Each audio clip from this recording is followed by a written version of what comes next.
Hello, and welcome to Real Cheating Story.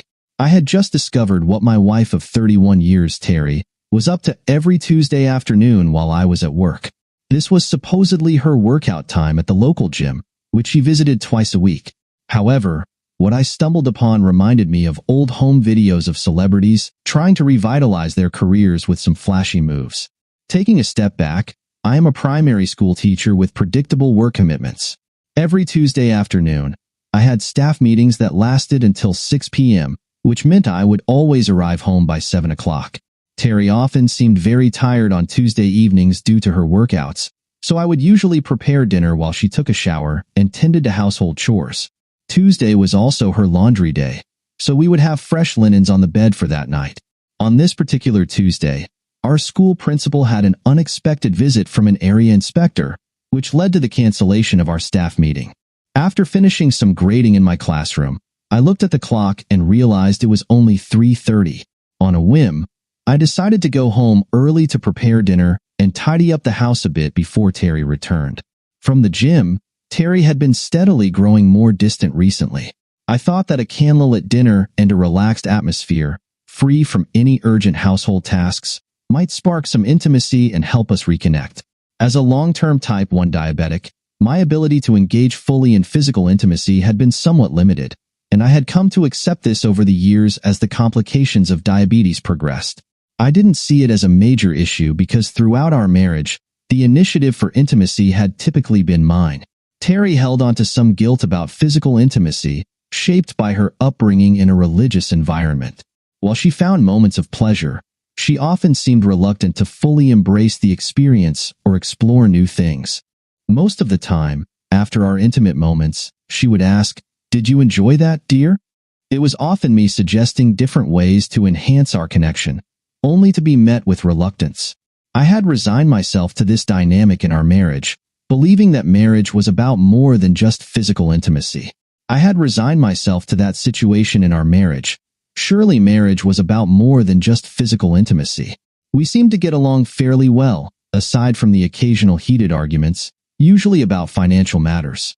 Recently, though, I had noticed her becoming increasingly distant, often belittling me for my lack of desire and failure to initiate any intimacy at all. She wanted to control all aspects of our lives and became stubborn and argumentative when things didn't go her way.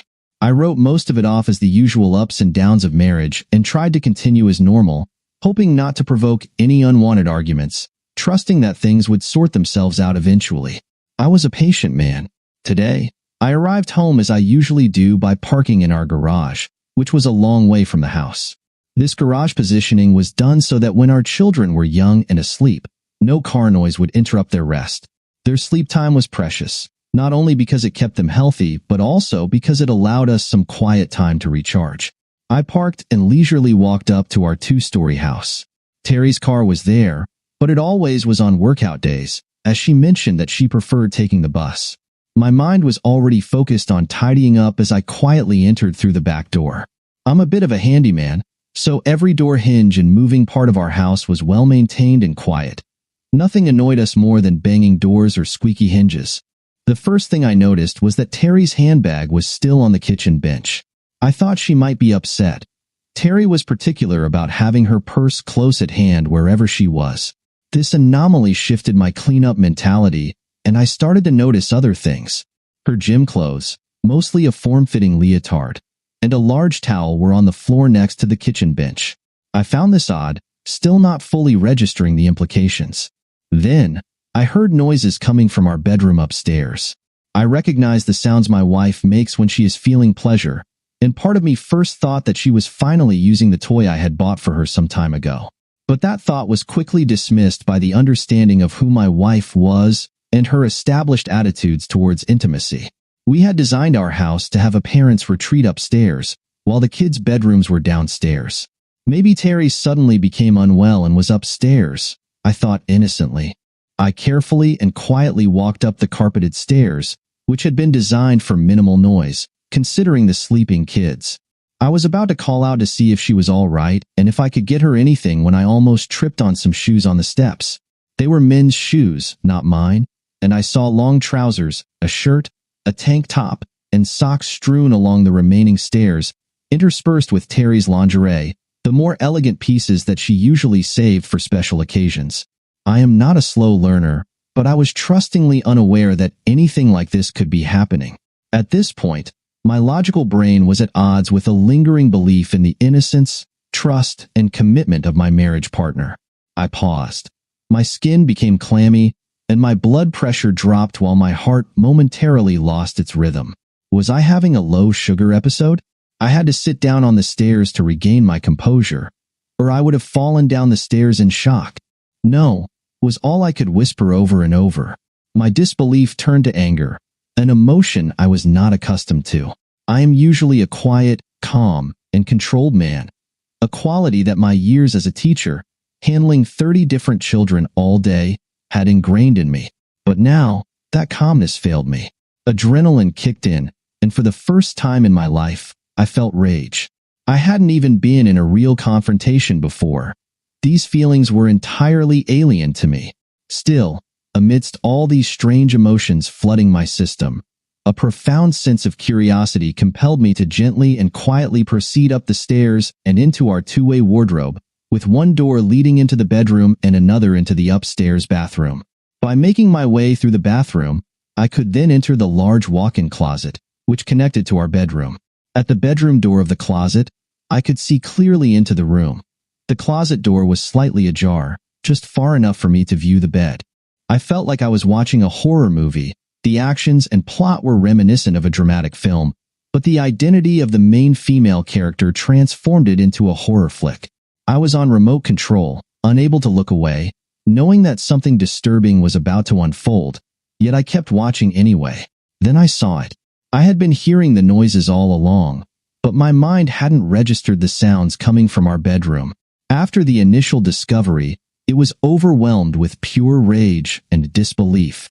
I could see the entire scene playing out before me in graphic detail. The sights, smells, and sounds rushed at me. There was a strange man intertwined with Terry, her eyes tightly shut, brow furrowed as if deeply focused on something else. Did I want to confront this man? Absolutely, but unfortunately, I wasn't a martial artist or an ex-Marine, and I didn't have any special skills. I knew that I would never win a fight against this huge man. I had no clue what to do. Somehow, my mind allowed me to detach from the scene long enough for my logical brain to suggest I take out my phone and record what I was seeing. Would a sane, rational person do that?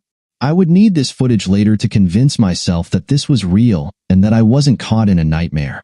I would need this to confront Terry about what I was witnessing. My hand shook as I took out the phone.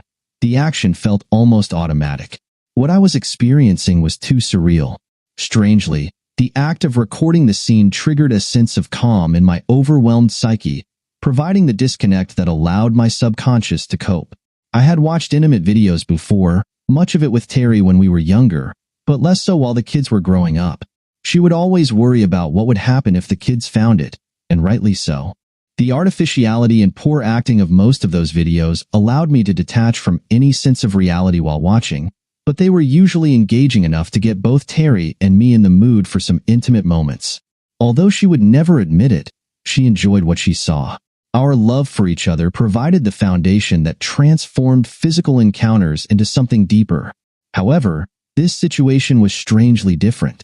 My hand held the phone while my eyes were glued to the unfolding act of betrayal before me. This was not some over-the-top character playing a role.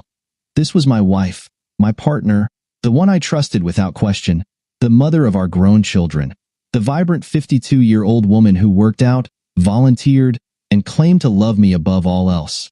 This was betrayal at its most primal level. It wrenched my insides, literally. I had to stop recording, quickly creep downstairs, and back out to the garage, where I felt the need to vomit. My body purged the contents of my stomach, while my mind wished for a similar release from the sensory torment I had just endured. After what seemed like hours, though it was probably only about 30 minutes, I left our yard and started walking, not knowing where I was headed. Eventually, I found myself in a park many miles from our house. There, I washed my face, sat down, and reviewed the recording with the sound turned down so as not to disturb the children playing nearby and their mothers chatting on benches around them. Thankfully, none of them saw what I was watching. The destruction of my life and everything I had come to accept as normal was there, digitized on my phone screen. It was the disintegration of our marriage. That was when I cried. Now that my stomach had emptied, it was time for my emotions to release and purge my psyche in a similar way. I cried until a sound interrupted me. The warning beep of impending battery failure pulled me from my sobbing. The park felt empty as my soul. My body felt light, almost ethereal, as I floated, back home. All the weight that had grounded me and my life seemed to vanish, leaving only a hollow shell.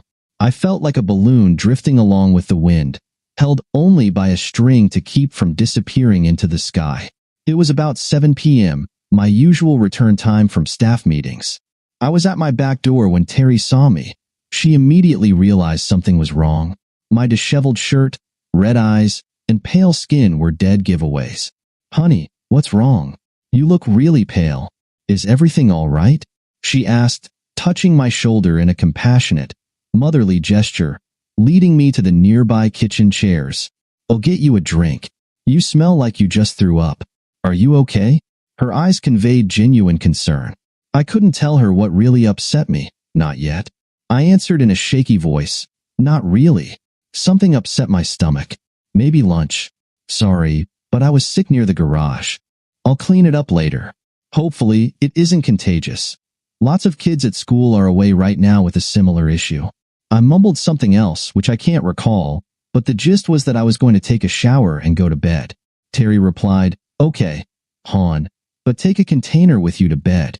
If you're sick again, it might get on the nice clean sheets." Those sheets were clean, but now they carried a weight far worse than last night's dinner. They were stained by the harsh reality of betrayal. I replied a little more forcefully, "It's okay. I'll sleep in the spare room until I feel better," and wandered to the spare downstairs bedroom. That was it. For the next few days, Terry was her normal self, while I was on autopilot with work and slept in the spare room in case I got sick again. I knew I couldn't keep up that excuse for long, though. Eventually, I moved back into our bedroom, but I had a huge problem sleeping in that environment. Terry seemed oblivious to my unease and continued with her usual routine. Monday came, and I had made up my mind about what to do. I needed to know if this was an ongoing issue or just a one-time event. I informed my principal that I would be having an unexpected medical procedure the next day, and he organized a substitute teacher to take my class. Tuesday morning, I left as usual but parked a few streets down the neighborhood and walked back to our street. I knew the back entrances to the yards near our house, and I carefully made my way to our garage at the back of the house so that no neighbors could see me. There, I changed into casual clothes and soft socks for walking quietly. It was now a waiting game. I remembered that there was no extra car at home when I arrived unexpectedly last Tuesday, so I couldn't rely on the sound of a car arriving to alert me to any visitors.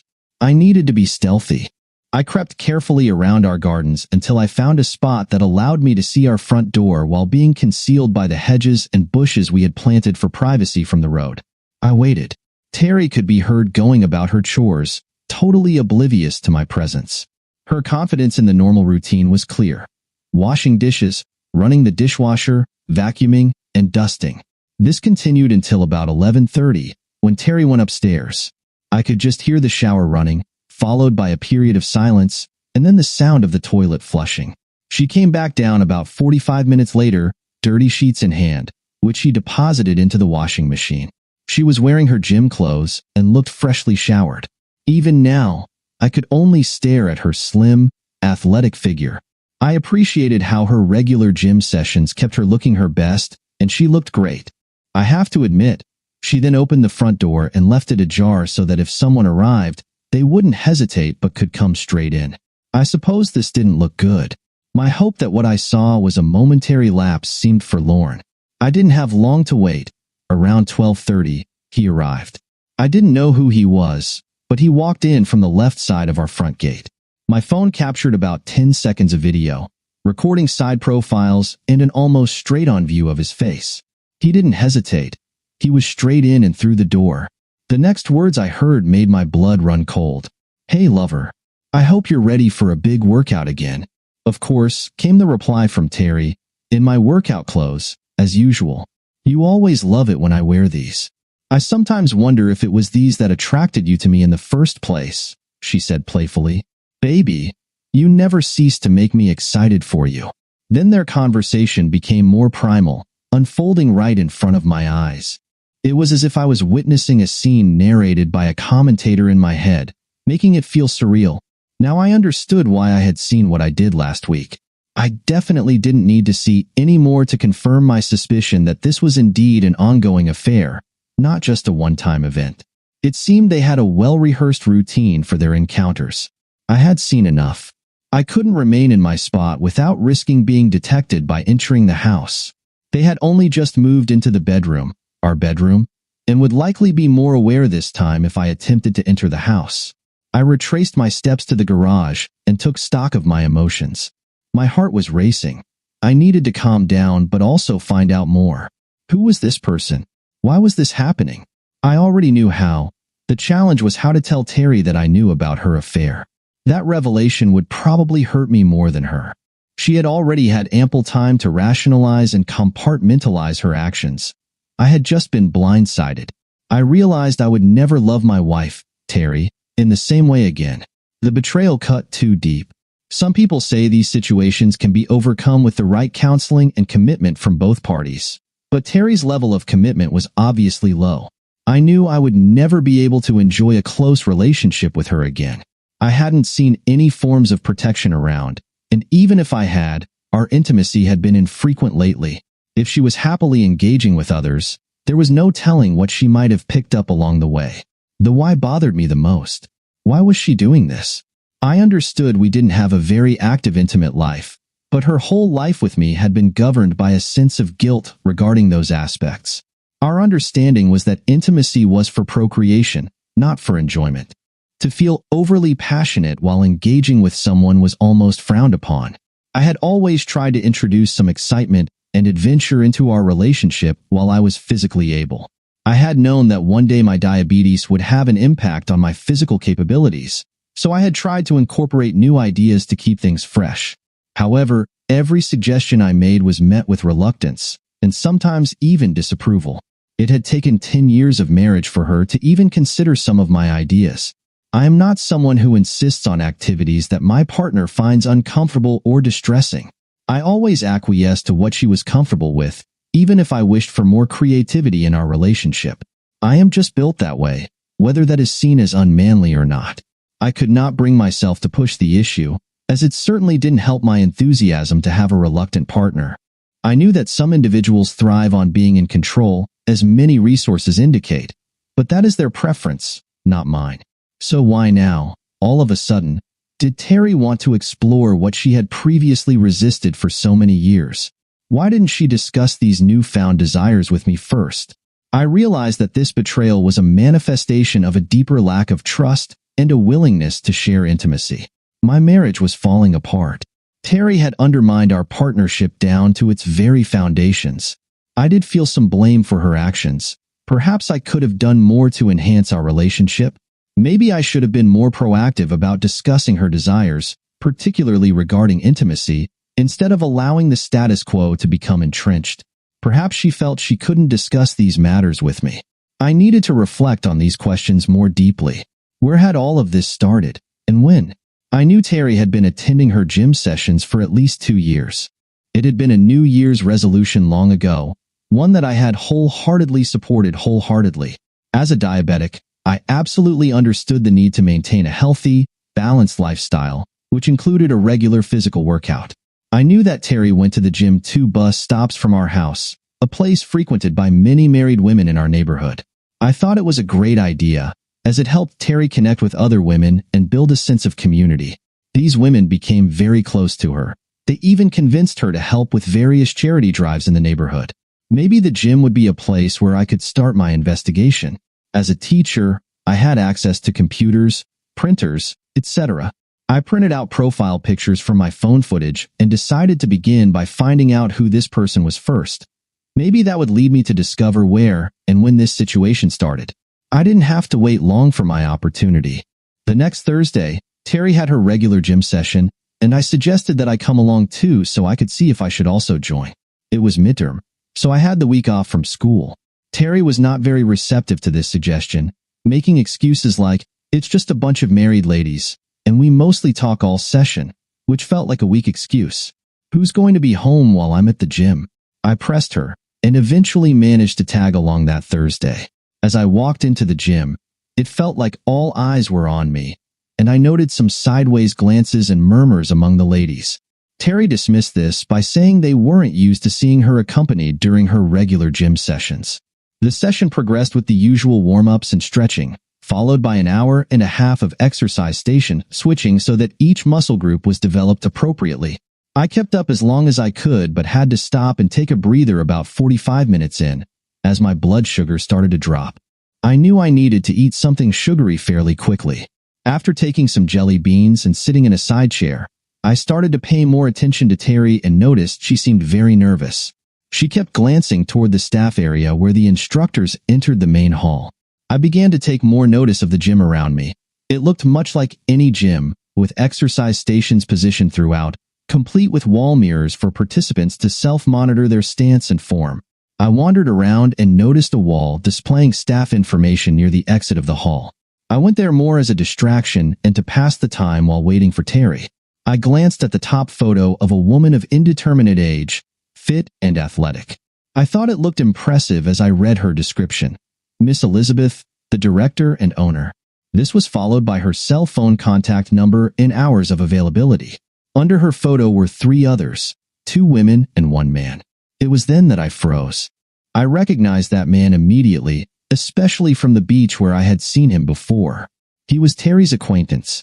Trembling, I read his description. Mr. Philip Bonte, head of exercise regime planning and personal training. I now had the identity of the man involved, making a mental note of his phone number. I glanced in Terry's direction and noticed she wasn't at the last station where I had seen her. I walked back to my side seat and slowly studied each station, looking for my wife. Eventually, I found her engaged in a conversation with a man who was partly obscured by some weightlifting equipment. He seemed to be near the door to the staff area and had clearly been stopped from leaving by Terry. She made a clear gesture for him to go and quickly returned to the station she was supposed to be at. She hadn't noticed that I had seen her absence in conversation. I was seething again, an emotion I was not used to experiencing. By the time Terry returned to where I was sitting, she immediately noticed that I seemed unwell. "Are you okay? Did your sugar take a while to recover?" "Yeah, I'm okay now, though. Are you ready to go?" She was about to answer when the gym's PA system announced that tonight's usual final session of exercises would not happen because Mr. Bonte had fallen ill and had to go home. This was met with a chorus of groans and sighs from most of the women there. It seemed that his session was a highlight for many of them. "This needs investigating," I pondered as I looked at Terry. She didn't make a sound when the announcement was made but seemed almost relieved. "Let's go," she hurriedly said as she collected her towel and handbag from the area where everyone stored their belongings during the workout. We were just exiting when one of the ladies, whom I didn't initially recognize, approached Terry. "Such a shame that Phil couldn't finish off as usual tonight," she commented. "True," replied Terry, and she quickly made a beeline for the car, making it clear that she didn't want to discuss that right then.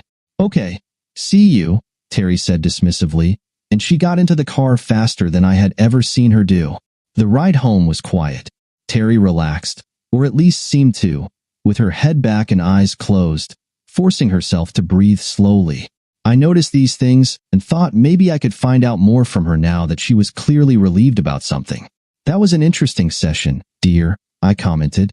"The station seemed to be really well set up. No wonder you're looking so trim and fit." "Thanks, honey," she replied. "You're right. They have a substantial program there. I love going there. The ladies are nice, too. Shame about Mr. Bonte, though." I pressed further. "You mean Bonte?" She replied a little too quickly. I mean Philip Bonte.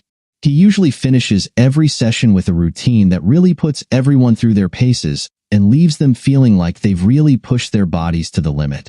Yeah, it was a shame that he didn't show up tonight. Oh no, I thought. She is really into this. I knew the limits he was pushing her body to very well, but I merely said, maybe next Thursday he will be feeling better again. I couldn't shake the thought of the situation between my wife and Mr. Bonte. It was time to get serious at school the next week. I was on pickup duty for the non-school readers, where teachers supervise an area for parents to pick up their children by car.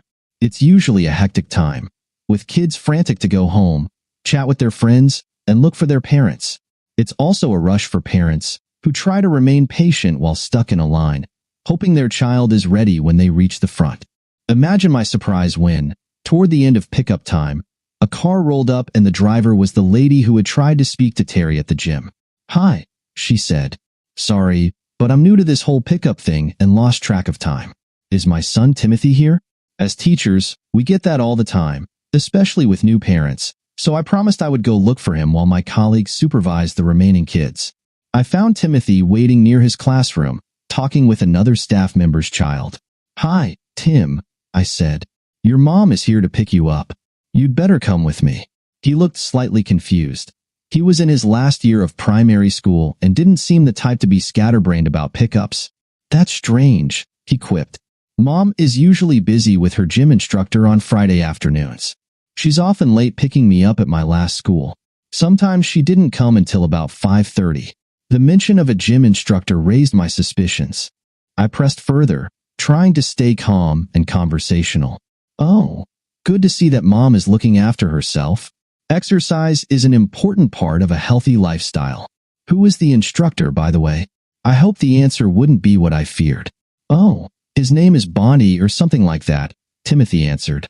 "He also works at a local gym and often takes people for private lessons at their homes. That's what I'd like to do when I grow up. Mom really enjoys her workouts with him on Friday nights. She always seems so relaxed and glows by the time we get home. It's great because it's always takeout night since Mom rarely has time to cook on Fridays." No way, I thought. This Bonnie character is doing this with more people than just my wife. I escorted Timothy back to his car, where his mom expressed her gratitude for our concern. "No problem," I said. "Just part of the service. By the way, I haven't met you before. My name is Gerard. All the kids call me Mr. D for short." "Pleased to meet you," I said, shaking her hand. She replied, "Hi, I'm Mary Jones. I remember seeing you at the gym last Thursday. I came with my wife, Terry." Sorry, she seemed a bit rushed when leaving. Mr. Bonte's absence seems to have messed everyone up that night. At this point, her whole demeanor changed drastically. Before, she had been just an apologetic parent picking up her child. Now she appeared pale and guarded, almost shaking. Yes, okay. I will see you again, Mr. D. Bye," she said and drove off. Wow, I thought. What's going on here?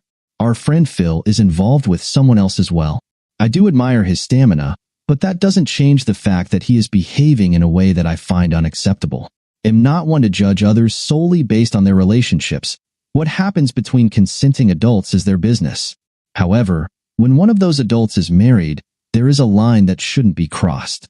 If a married person feels the need to be with someone outside their marriage, they should discuss separation or an open marriage with their spouse. Not doing so is simply wrong. It's not right for a single person to knowingly engage with a married individual. It's time for me to plan my future, I thought, reflecting on what I had once envisioned with my then partner, Terry. That future now looked bleak, featuring only me, without Terry, and perhaps without anyone else. My anger led me down a path I never expected to explore, the path of revenge.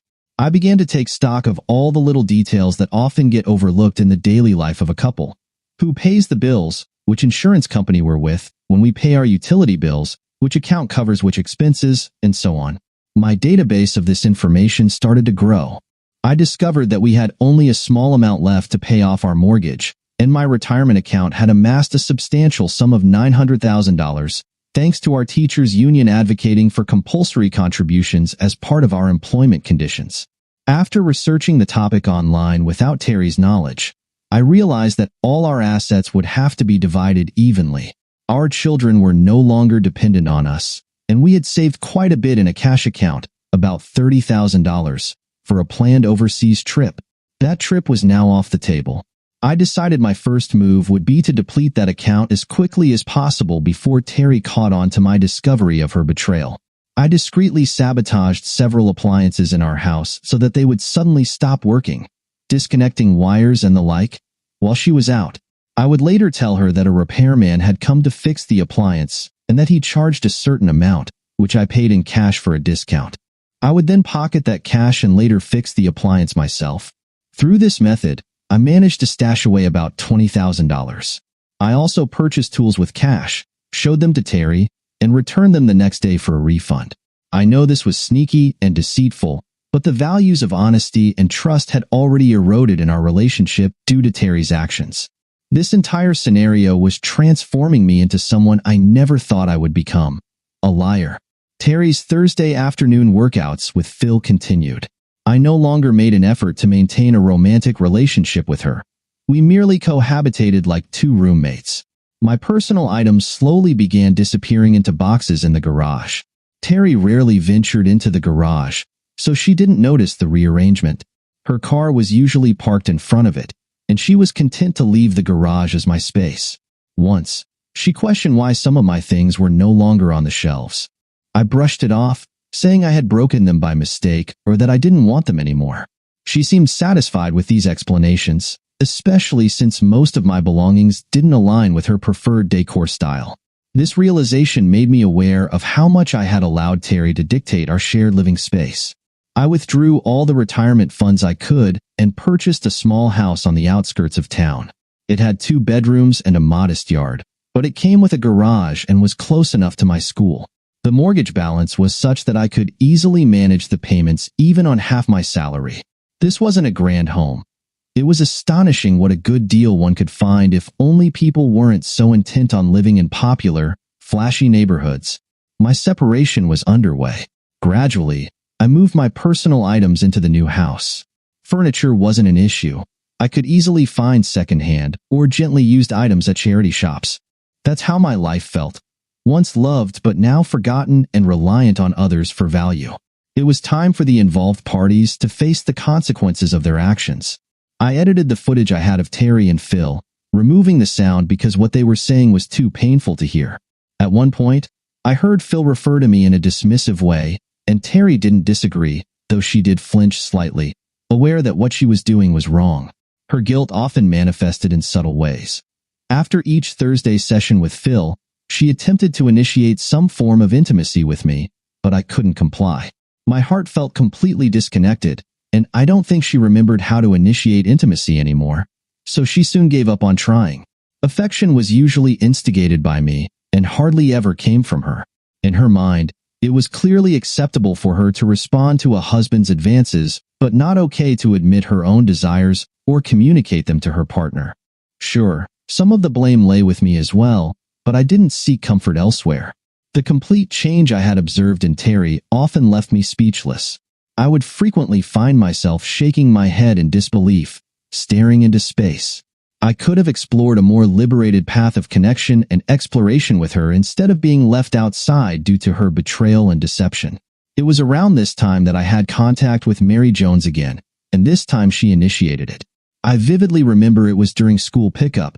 She was the last parent to arrive, so I was alone with her son Timothy, waiting for her to show up. When she did arrive, I noticed that she looked very nervous and appeared to have been crying. Teachers often pick up on these signs, as they can indicate what's happening in students' lives and help us assist them better in their learning. "Mr. D, can I see you for a minute?" she asked nervously. "Sure, no one else is coming, so just park over there and come to my office," I replied, referring to the benches around the school as my office.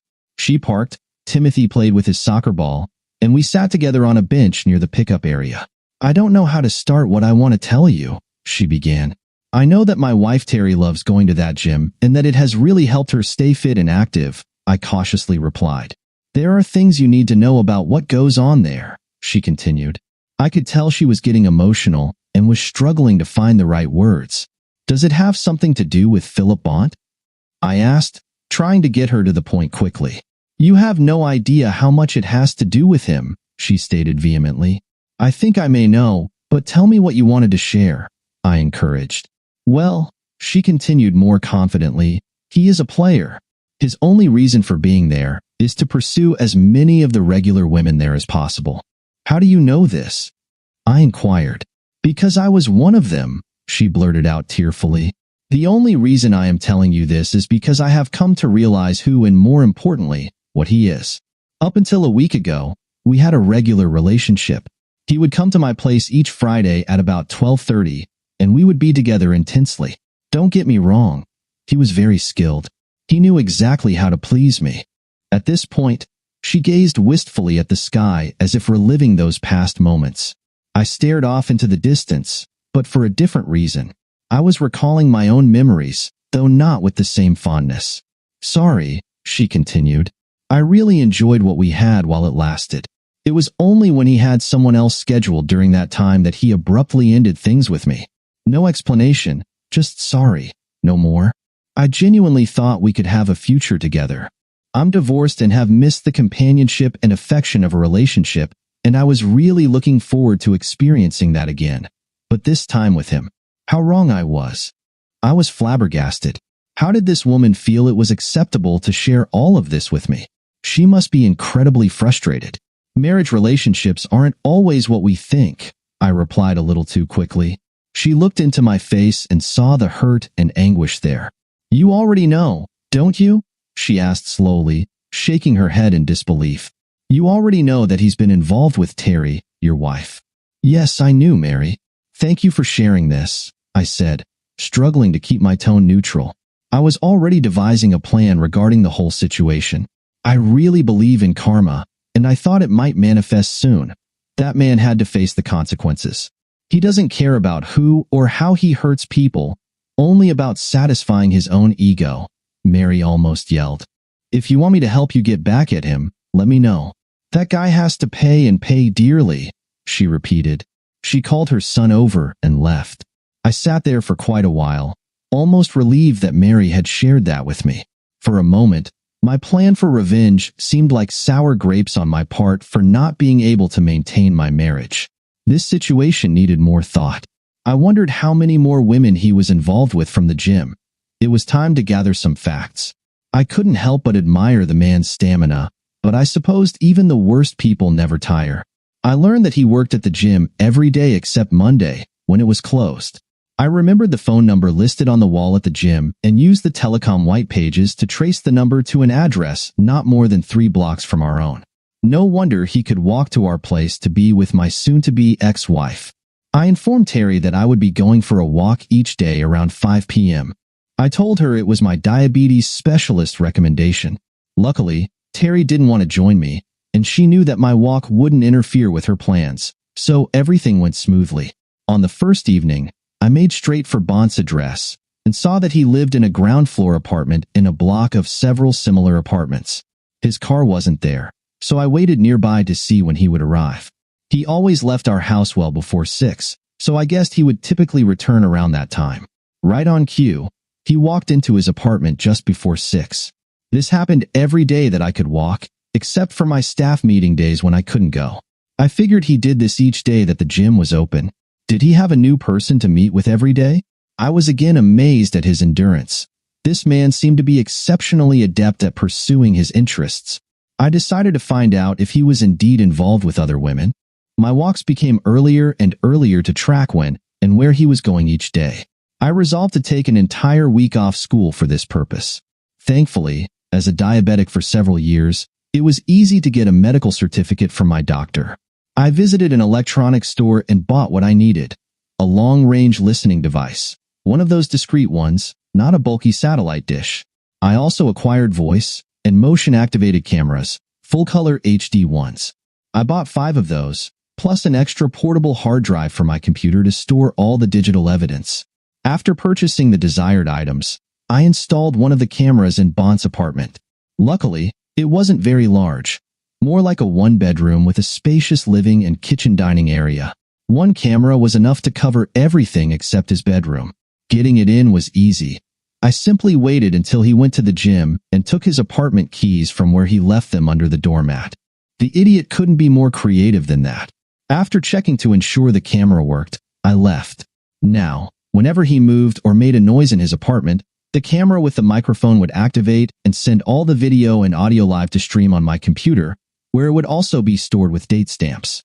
It started recording as soon as Bon arrived home on Monday night. There was good footage of him eating takeout in front of his TV before he went to bed around 9 p.m. On Tuesday, I waited until the gym closed and broke in through the back door, which was often neglected during the pre-close checks in most stores. I was fortunate. I placed the next camera in a private room near the back where clients come for personal health assessments, the room where Bon often took his private clients. What kind of person had I become, setting up cameras in other people's spaces and spying? Where would this end? On Wednesday, I waited until Terry went out for groceries and placed the third and fourth cameras in our bedroom and living area. I reviewed the footage from Tuesday and was surprised by what I saw and heard, but not really, considering the context. Bon woke up and immediately went out, returning later with breakfast for himself. I thought, then I remembered his confidence and had to rebuke myself. This man was indeed quite skilled in his approach. He must be doing something right physically to maintain what he seemed to be doing. He stayed home until the gym opened and left around 10:30. He did make one phone call, which was interesting. Julie, hi, it's Phil. Is he gone yet? Okay, see you at 12:30 at your place. Make sure to wear what I said. No, I will be careful. No one will see me enter your place. Did you say he was going for 3 days? Okay, maybe I can come on Thursday and Friday as well. Talk this afternoon, lover. With that, he hung up and left with a definite spring in his step. I wondered how he would explain that to Terry. On Thursday, I took my computer down to the garage and waited for the action to start. Almost immediately, Bon's camera streamed to my screen. He had woken up, gone out for breakfast, and returned to make a call. The camera captured Terry's side of the conversation as well. This surveillance was invigorating. Hey, it's Phil. How's my favorite woman feeling today? Does it need Dr. Phil to attend to any issues? Phil, don't talk like that on the phone. You never know who could be listening. Luckily, my husband has gone to work. I really need some attention. Oops, now who's talking suggestively? She giggled. See you at 12:30 as usual. Of course, replied Phil. I may have a surprise for you. Are you up to something different? He waited, sensing her hesitation for only a couple of seconds before she answered, anything. Can't wait. Both hung up. What was that about? I wondered. At 10:30, I saw Bon head off to the gym. The camera in his private room activated shortly after, showing him sitting at his desk with an attractive lady in front of him. May I call you Joan? You want to have a more one-on-one session for your exercises? Is the program we designed for you not meeting your needs anymore? He questioned. Well, yes and no, answered Joan coyly. My body is becoming much more fit. I can feel it improving every day. Unfortunately, this extra fitness and stamina is producing too much energy, if you get my meaning. I haven't felt so vital in years.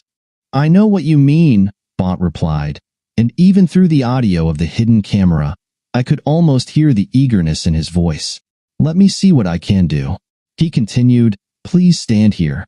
Joan stood and caught her breath with a noticeable intake as he placed his hands on her shoulders. Turn around, he commanded. She did.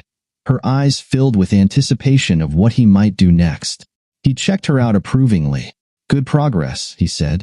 She expected that this would happen, but the reality of it far exceeded her expectations.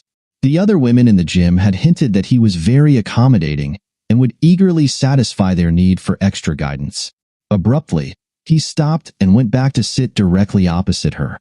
She was breathing with noticeable excitement as he informed her, we may have to schedule a personal session after gym hours. Unfortunately, I cannot do them here at the gym. Do you live nearby? I could come over as long as there is no issue with anyone else at home. He said this in a questioning tone. She nodded and said that would be fine, adding that her husband, Mr. White, was away on a business trip and that they would have the place to themselves. He is often away, but it might be better if we keep these sessions discreet for now, she informed him. Of course, he replied. How does 12:30 this Friday sound? Fantastic, Joan returned, unable to hide her excitement as she left to go to her normal classes. Mary, the parent from school, seemed eager to help in any way, so I asked her to compile a list of women that Bont was involved with or had been involved with in the past. She took on the task with enthusiasm, and within a week, she had names and addresses. The list contained 30 women, all members or past members of the gym. Terry's name was also on the list, a fact that filled me with shame and anger. By now, I had almost completely extricated myself from our house. I won't call it a home because it had lost all emotional value. It was now merely a house. Terry once remarked on how the atmosphere felt unusually vacant lately. I replied that I was making a concerted effort to simplify my life and declutter my belongings. She accepted this explanation as it didn't interfere with her own possessions. In fact, it even afforded her more space to arrange her things comfortably. The items from the garage had been transferred to my new home. All that remained for me to fully relocate was a brief gathering of my remaining belongings, which would take no more than 20 minutes, followed by a drive in my car. I had consulted with a divorce attorney, and the necessary papers were prepared to be served at a moment's notice.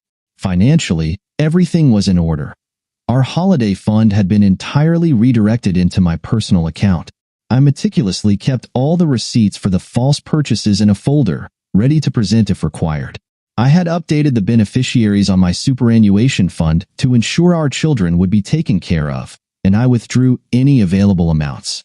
I managed my own bank accounts, credit cards, and insurance policies, ensuring that they were all in my name alone. Terry's car, along with its registration and insurance, was transferred solely to her name, making her entirely responsible for it from that point forward. The house remained out of my control, leaving me subject to the court's decisions. To further distance myself, I acquired a new mobile phone, registered solely in my name with an unlisted number, and canceled the original device. In a gesture of thoroughness, I prepared thoughtful packages for each husband of the women listed by Mary, each containing pertinent details meant to provide insight into their circumstances. I canceled my original phone and prepared a bundle of items for each husband of the women listed by Mary. Each bundle contained details of the times and places when that individual had betrayed their partners, along with his name and address. The final item included the contact information for the local health clinic, as many encounters seemed to lack protection. I also left an anonymous review on the gym's website, hinting that it was known as a place where predatory behavior thrived, specifically targeting married women. Additionally, I sent a detailed letter to the gym's owner, suggesting that it would be prudent to have a serious discussion with her head instructor about the situation. On our kitchen table, I left the divorce papers, along with printed photos from the video surveillance of the individual and Terry, as well as DVDs documenting the encounters. My wedding ring, sawed in half and defaced, lay beside this collection. Underneath it, I left a note that read, "Terry, I've left you this broken ring, a reflection of the same disregard you showed toward our marriage. Please do not contact me unless it is through the lawyer mentioned in the divorce papers. I have requested the school to prohibit you from entering the grounds, so please refrain from trying to reach me there. The police act swiftly against anyone causing disturbances on school property. I have informed our children about my actions to prevent any misunderstandings or falsehoods regarding who initiated this separation. I have also shared copies of the DVDs with them. After this, I drove to my new house and braced myself for the fallout. It arrived swiftly and with fervor. Somehow, local newspapers caught wind of the scandal at the gym, forcing the owner to close the establishment and leave town. A former instructor was discovered gravely injured in a downtown alley, believed to have been attacked by a group of individuals. There was a sudden spike in divorce petitions at the local court, and numerous houses were put up for sale. On that fateful day, when Terry returned home and saw my gifts, she fainted. A neighbor, an astute woman in her 70s, heard the commotion and rushed over, quickly grasping the situation. She was no stranger to the nuances of our lives and shouted, "What kind of woman are you?" as she spat at Terry. Although she called for emergency services before leaving, Terry's attempts to reach me proved futile. All the phones we had were disconnected. She even tried to come to the school but was arrested instead. One night in custody and a stern warning from a magistrate significantly curtailed her efforts. Our children made their feelings clear to her, expressing their disappointment in someone who would so openly betray her spouse. They were both married and had inherited a stronger sense of ethics regarding fidelity from me, something Terry evidently lacked. The divorce proceeded through its usual channels, with the remaining financial matters resolved. Terry had to sell our house, using the proceeds to purchase a smaller home in the suburbs, where she now resides alone. The shame of being exposed as one of the now infamous figures in the scandal lingered. Her face became recognizable, and she faced many sideways glances and hushed whispers whenever she ventured into town. Some even spat in her direction. The resulting depression from this ostracization led to her needing care in a mental health facility. As for me, I continued teaching and living in my new home, but not a day passed without feeling the loneliness and emptiness of that space. My heart longed for the love and warmth of the life I once shared with my wife and children. I had exacted my revenge, but in the end, there were no winners. Only the profound loneliness and sadness that followed the betrayal of a spouse. Dear listeners, please share your thoughts in the comments section below, and don't forget to like, share,